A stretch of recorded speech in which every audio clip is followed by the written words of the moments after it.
How's the royal family? I pray that everyone is doing well.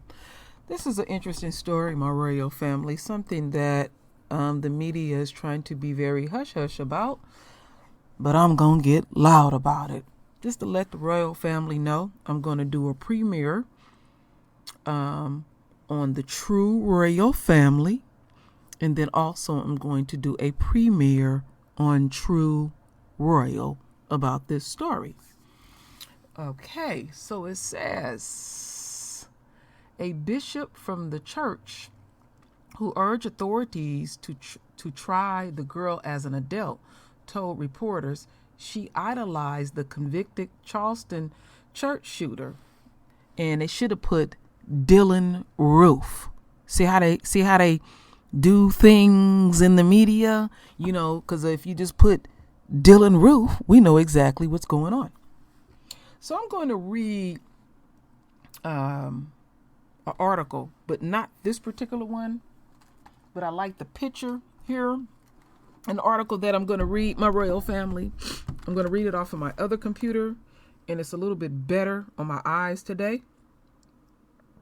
My dyslexia is bothering me a bit, and I need to read off of my other computer. And this article that I'm reading, also the article here too as well. The links will be there. All the receipts is there, my royal family. No need to worry. So they said let's see what we have here. This is the AJC. Okay, so this is Atlanta News Now. And 16-year-old girl arrested in plot to attack predominantly black Georgia church. Okay.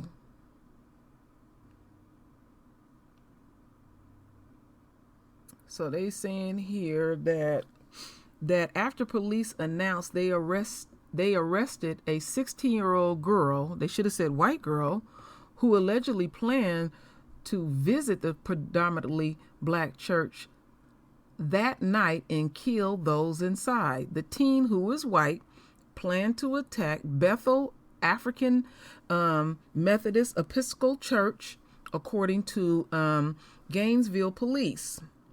Our investigation indicated the church was targeted by the juvenile based on racial demographics of the church members, Police Chief Jay Parrish said Tuesday in a news release, and I could not find it, my royal family, and y'all know I search hard and I'll search more. I will do that if I can. I may need to do a follow-up on this. The church was immediately notified of the incident by Gainesville police to ensure the safety of our community, and the current threat was under control. It is not clear how the girl planned to carry out the alleged attack, but Parrish is the police chief, said the girl collected knives. Gainesville High School administrators learned of the alleged plot from students who told them the girl had a notebook which detailed plans to commit murder at the church, Parrish said. Administrators notified school resource officers Friday and opened an investigation. They verified the threat and turned the investigation over to Gainesville police, who took the girl into custody, Parrish said.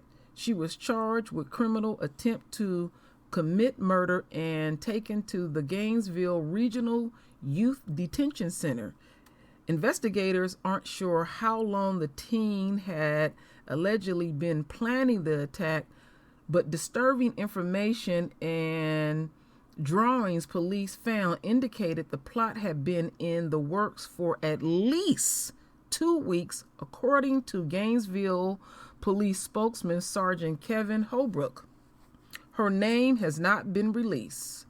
Reverend Poole said the teen visited her church last Wednesday, but no events were scheduled that night.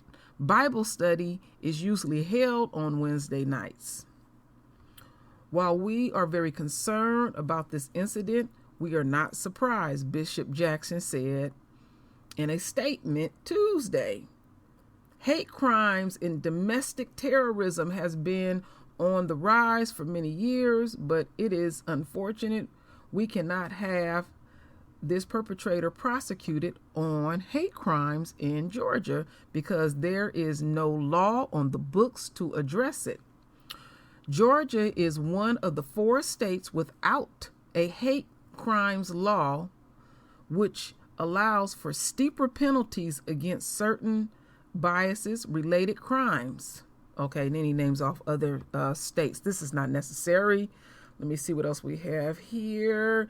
It is unclear if the team was alone in the plot, Jackson said. A guard reported last week that a young man visited the church inquiring about Bible study. Police have not said if anyone else is believed to be involved. No one else has been arrested. Jackson wants the girl tried as an adult. Now that's Bishop Jackson. That's what I should have said. As an adult. To plan this kind of event is not that of a childish mind, he said. Bishop Jackson said it is troubling that AME Church was targeted for such an attack because of the history of the church and the role it has played in social justice issues. Gainesville police investigations continues. This is a prime example of how strong relationships between the student body and the student administrators and law enforcement can intercept in a potentially horrific incident, Parrish said. All right. So, my royal family, I have a news conference that I want the royal family to listen to from the pastor himself. So, like I said, I couldn't find anything like a news conference from the police department from the pastor itself. So, let's get into this.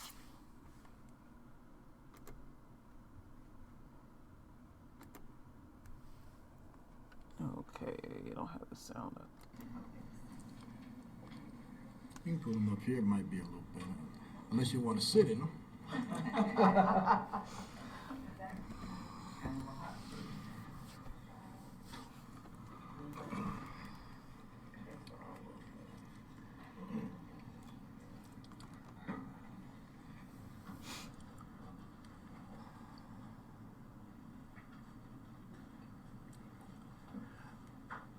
Good afternoon.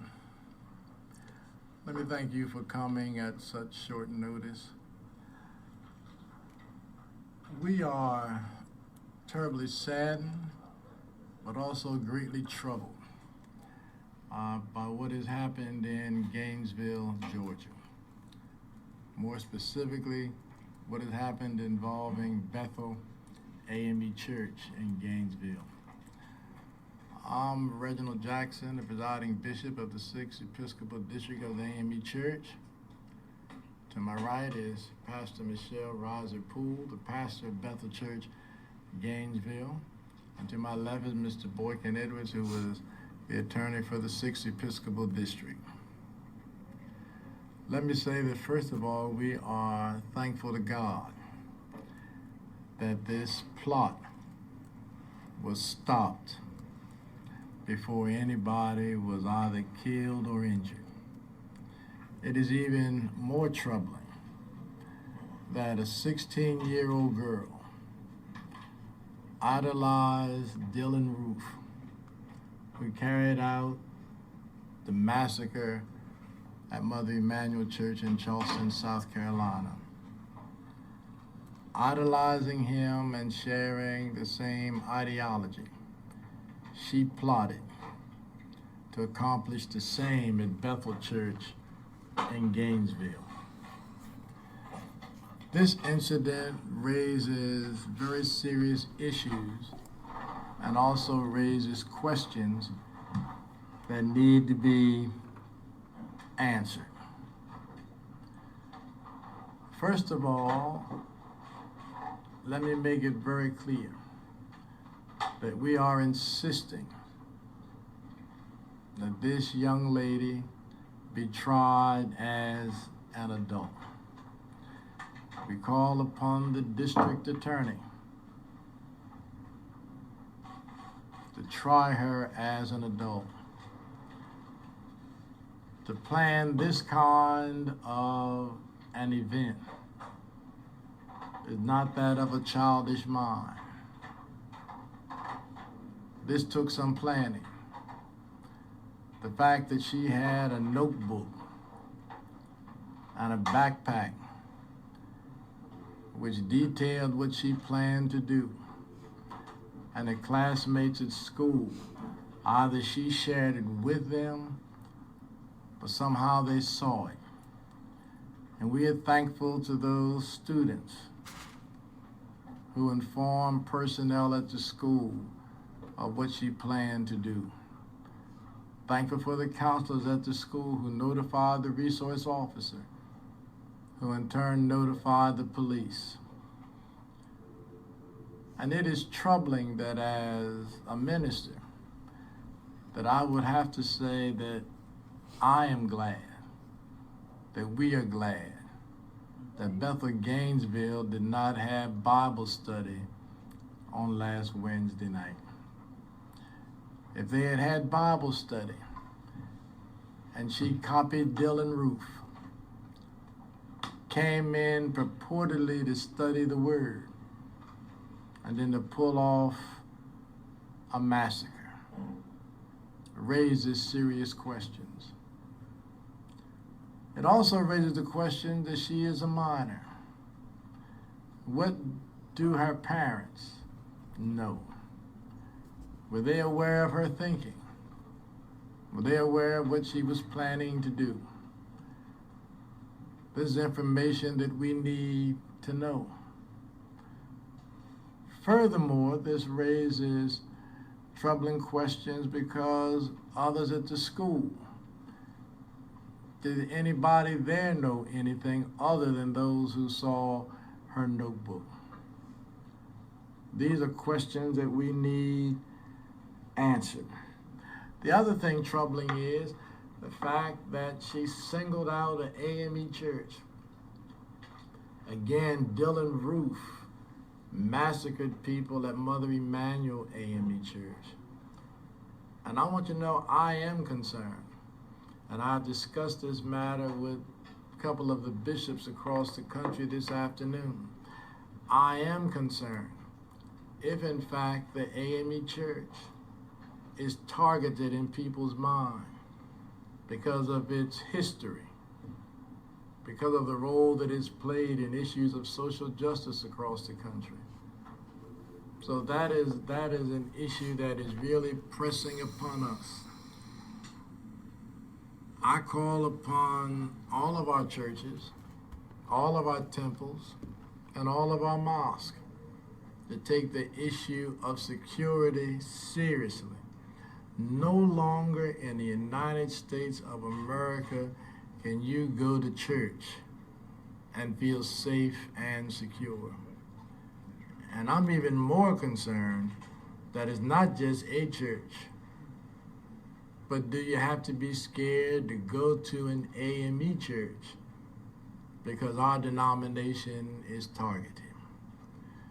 And let me say that no way in the world can you blame this on the current national administration, but I do think it is absolutely critical that this administration address the issue of the increase of domestic terrorism in the United States.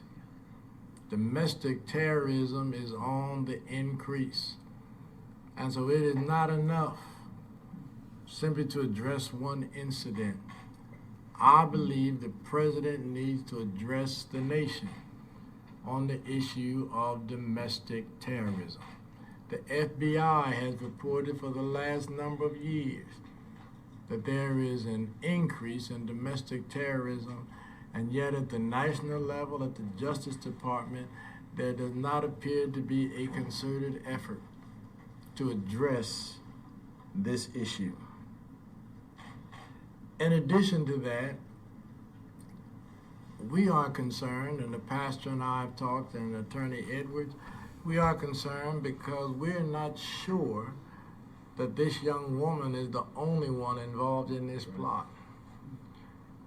On last Wednesday, one of the officers of Bethel Gainesville reported that there was a young man who came to the church to ask if they were having Bible study. Was that young man a part of this effort, a part of this plot? Is there more than this young girl who is involved? These are questions that need and must be answered. If this was more than her, then we still have a major problem. Additionally, this incident raises an issue that the state of Georgia needs to address. It ought to bother us that in the state of Georgia, this young girl, this young woman cannot be charged with a hate crime. She cannot be charged with a hate crime because Georgia does not have hate crimes law. Georgia is one of only 4 states in the entire country which does not have a hate crimes law. For the last 2 years, hate crimes legislation has been introduced in the Georgia legislature. It passes one house, gets blocked in the other house. It is absolutely awful that Georgia does not have a hate crimes law. And so we're calling upon the governor, and I met with the governor during the last legislative session. And he said to me, Bishop, this is a new Georgia, and we are not going to tolerate hate crimes. But let me simply say to the governor, the new Georgia is not all that new. And this incident makes clear that the new Georgia is not all that new. It may be new, but it still has some bad habits. And so we again call upon the Georgia legislature to pass and for the governor to sign hate crimes legislation. Let me furthermore add that I cannot impress enough upon our faith communities how important the issue of church security is. I want to be wrong, but these kind of incidents, unfortunately, have a way of encouraging others who share the same ideology. I will be sending out a communication to all of the AME churches, and more than 500 AME churches in Georgia tomorrow, addressing this issue of church security.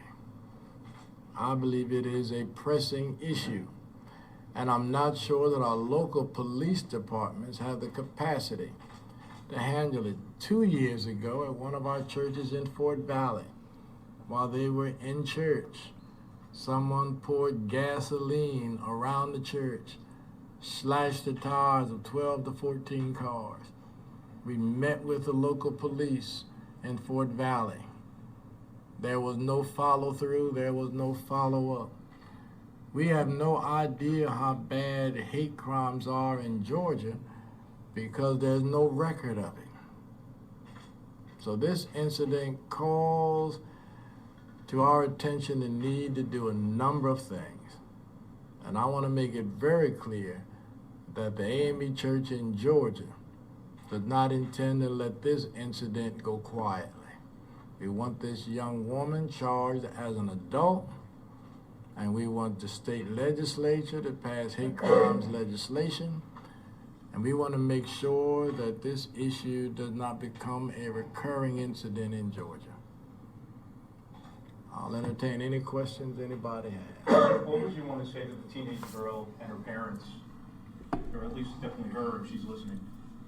Well, I think the first thing needs to be said to her that her thought process is warped. Clearly, this is an issue of hate. And the word we got from the police was she targeted this church because of its demographics.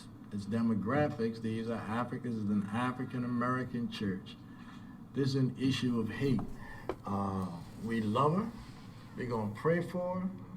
But I remind people when I preach, for every decision you make, there's a consequence, either for your betterment or for your detriment. This consequence ought to be to her detriment. Did any church members report ever seeing her? I'll let the pastor respond to that. First of all, we have not had the opportunity to see this young lady, so I cannot even give you a description of height or anything. So I have been asked as far as the attendance-wise, but in speaking about the person that even came to the door, it doesn't seem as though it's the same person. Pastor, can you tell us about the history of your congregation, the role it plays in the community, just so we get a sense of its role and its meaning to the church and to you?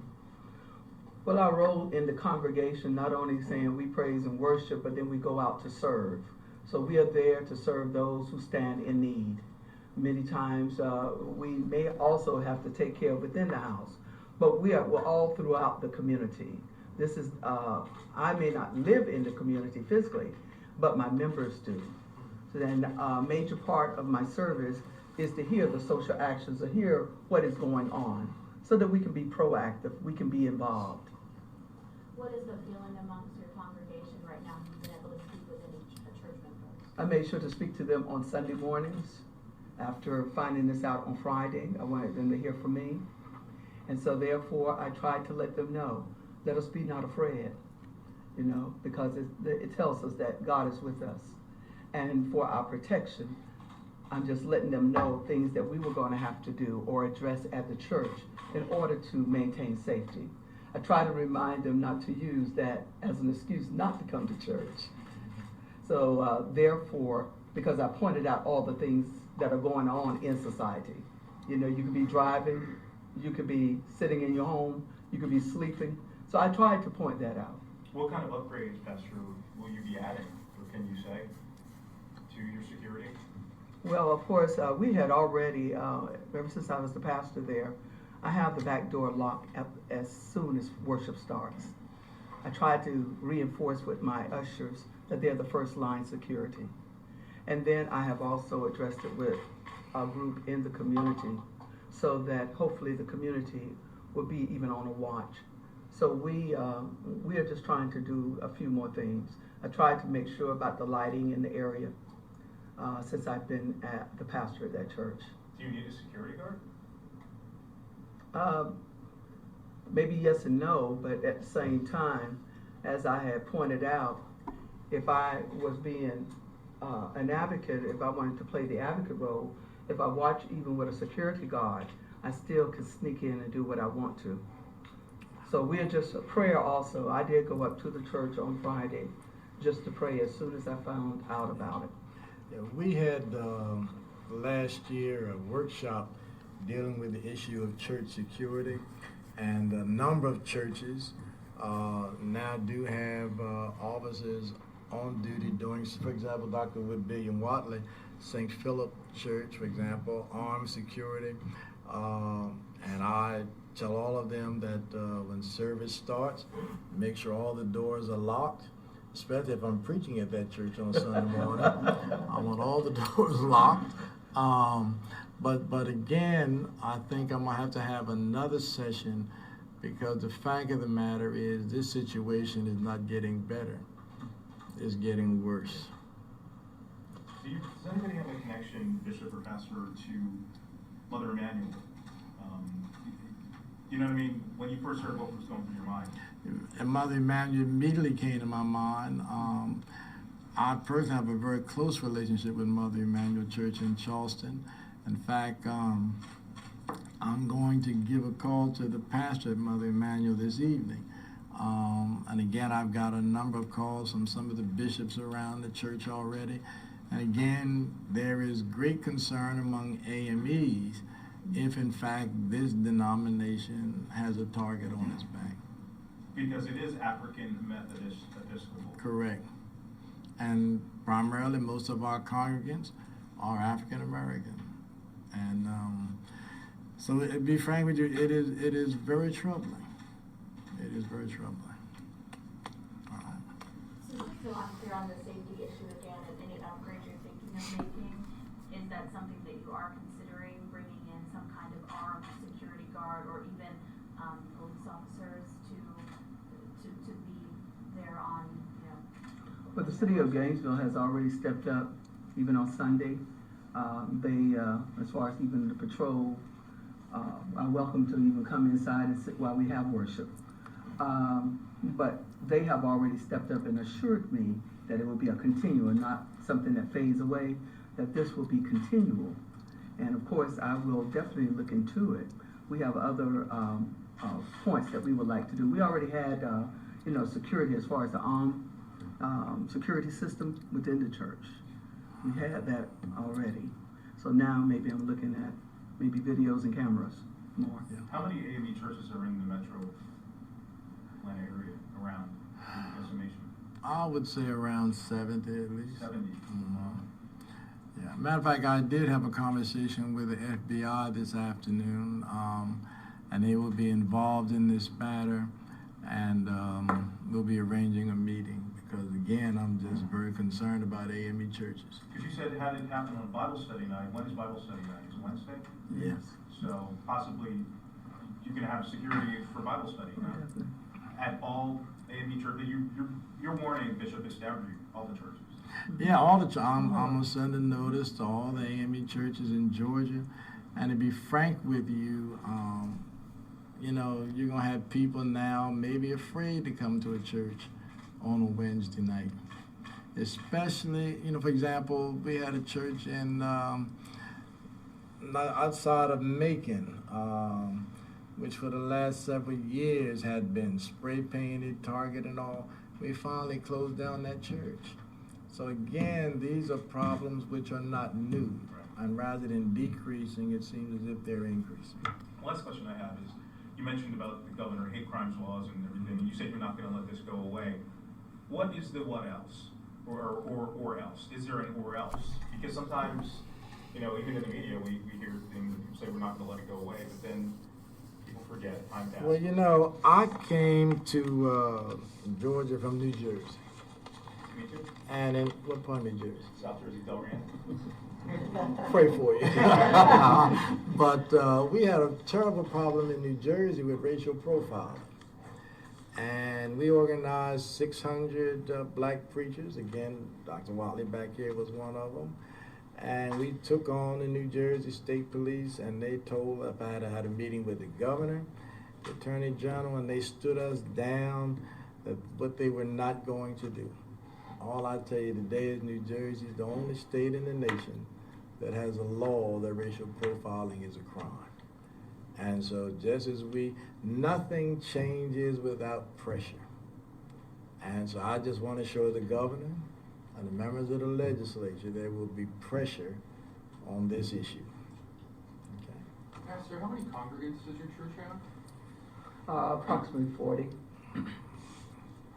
And just so I'm clear too, when you said she went by the church and no one was there, was that because of something that, would people typically be there on that day? There was just something, a reason something was canceled, or was it a day when no one's typically there? That one was not there. Nothing was planned on that particular Wednesday night. But it was a Wednesday night. So Wednesday night. And any reason why you didn't hold Bible study that particular night? No. I'm going to call it divine intervention. Thank God. This is one time I'm glad nobody showed up for church. Okay. Any other questions? All right. Thank you so very much. Okay. All right, my royal family. Now, this is what I wanted to interject. Now, this is important. This is important, my royal family. The message that I want to put out. Now, there's still a lot of our folks that go to church. And as us Hebrews, it is our duty and our responsibility to continue to minister to our family members that continue to go to church and the immense danger that they are under. And I see something much, much deeper into this, is that because of the enemy's behavior, it is forcing the hands of the black church to fully protect themselves. And I could tell the way that the bishop was speaking. He was speaking very coded, and he had already schooled her too to speak very coded, that we got a problem. And it's been many out here that the royal family has always been a target, and we get too damn laxed in these churches, and the enemy knows that they can waltz up in there. And they need to use whatever is available to them and loosen up them church funds, have video surveillance and somebody watching it constantly and being armed constantly in the church, in the home, in the car, walking up and down the street, next to your bed or whatever. We are in a war. And these people can't stand us. And I have been warning the royal family about the enemy's woman. See, you got to fully understand, when you have no more value in your community, then you're going to start showing out. And we got to shut you down. That is all, my royal family. These people are not playing. And even though us Hebrews don't go to church, because you take the church with you, that we still, I cannot emphasize this enough, we need to still, and I feel like it's our duty and responsibility, we need to talk to our folks. I keep talking about our immediate situation. Now, how much deeper do True Royal gotta get about our immediate situation? This is the time in your individual collective household to start dealing with your immediate situation. I keep repeating myself for a reason, my royal family. We can't be lax. And the folks that still go to church and go to the mosques or wherever you go to do your thing, you're going to have that on your frontal lobe. And it ain't nothing about locking no damn back door. You need somebody armed up, watching the perimeters and ready to be about that life. We don't need nobody giving somebody some prayer at that time. It ain't time to be doing no forgiving.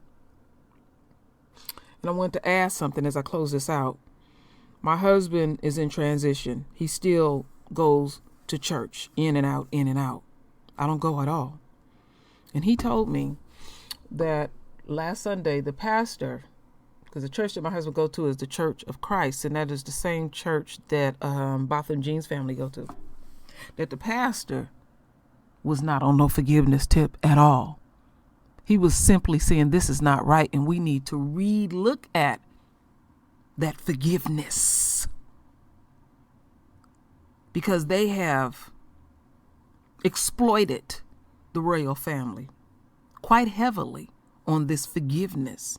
You got to realize the enemy has been watching us. We have been stool pigeons, and it is our duty and responsibility to watch the enemy. That's the only thing I have to say about this, my royal family. I cannot emphasize this enough. We need to have those immediate conversations. I'm going to leave it right there.